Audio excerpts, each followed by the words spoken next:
संतों में एक संत वृंदावन में कहां से आया जिसके सामने दुनिया का हर आदमी झुकता हुआ पाया। क्या श्री प्रेमानंद महाराज की कहानी देवरावा बाबा की तरह है? जज भी पूछ कर फैसला सुना रहा है। जब दोनों किडनी नहीं है तो जिंदा कैसे हैं? क्या संत की विद्या के सामने हार गया है विज्ञान? पिछले कुछ दिनों से सोशल मीडिया पे महाराज प्रेमानंद की वीडियो वायरल है। पंडित धीरेन्द्र शास्त्री की भीड़ से अलग एक संत वृंदावन में बैठा है, जहां शांति से वो जीवन जीने का सबसे सही रास्ता दिखा जाता है। महाराज खुद दावा करते हैं दोनों किडनी फेल है। रात 2 बजे जब वो आश्रम से परिक्रमा के लिए निकलते तो ये भीड़ उनका ऐसे स्वागत क्यों करती? छोटे छोटे बच्चे उन्हें अपना भगवान क्यों मान लेते हैं?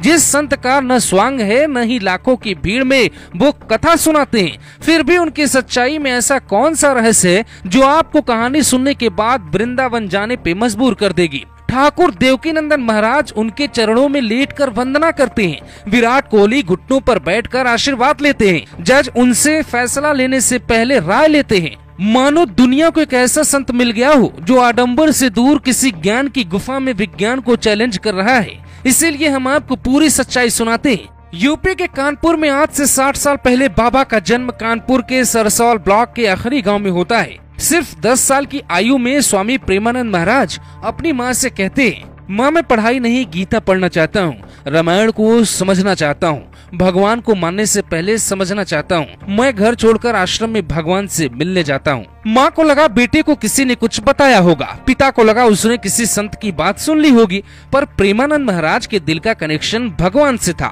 स्वामी प्रेमानंद महाराज ने घर छोड़ दिया। 10 की उम्र में मोक्ष की नगरी काशी में भगवान से मिलने की अभिलाषा लेके पहुँच गए।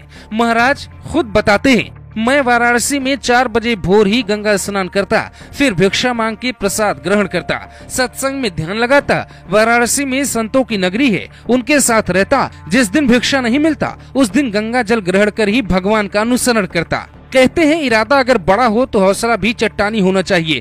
भगवान को आना पड़ता है, बस भक्त को बुलाने का सही तरीका पता होना चाहिए। और यहीं से कहानी की शुरुआत होती है। एक अज्ञानी बालक के महान संत बनने की कहानी की शुरुआत। वाराणसी में गंगा की गोद में सोए प्रेमानंद महाराज को एक दिन सपने में भोलेनाथ आते हैं और कहते हैं, तुम यहाँ क्या खोज रहे हो? तुम्हें भगवान से मिलना है तो वृंदावन जाओ। बाबा ने दूसरे ही दिन रास्ता नाप दिया और फिर वृंदावन पहुँचे तो जिंदगी दूसरा अध्याय लिखने को तैयार थी। वृंदावन में श्री द्वारकाधीश के दर्शन करते हुए प्रेमानंद महाराज फूट फूट के रोने लगे। मंदिर में बाकी भक्तों ने देखा एक जवान बालक संत के रूप में भगवान को निहार कर रो क्यों रहा है। सत्संग राधा बल्लभ संप्रदाय से लगाओ। भगवान में आस्था ने उनकी उम्र के साथ उन्हें एक वरदान दिया। 35 साल की उम्र में उनकी तबीयत अचानक खराब हुई। बाकी आश्रमों में खबर पहुंची बाबा अब नहीं बचेंगे। डॉक्टर ने रिपोर्ट देखी और कहा बाबा सिर्फ 5 साल आपके पास बचे हैं, आपकी दोनों किडनी फेल है, मुश्किल है आपका बचना। बाबा को लगा 5 साल है, भगवान की पूजा करते करते ही मौत मंजूर होगी, पर जो हुआ वो किसी चमत्कार से कम नहीं है।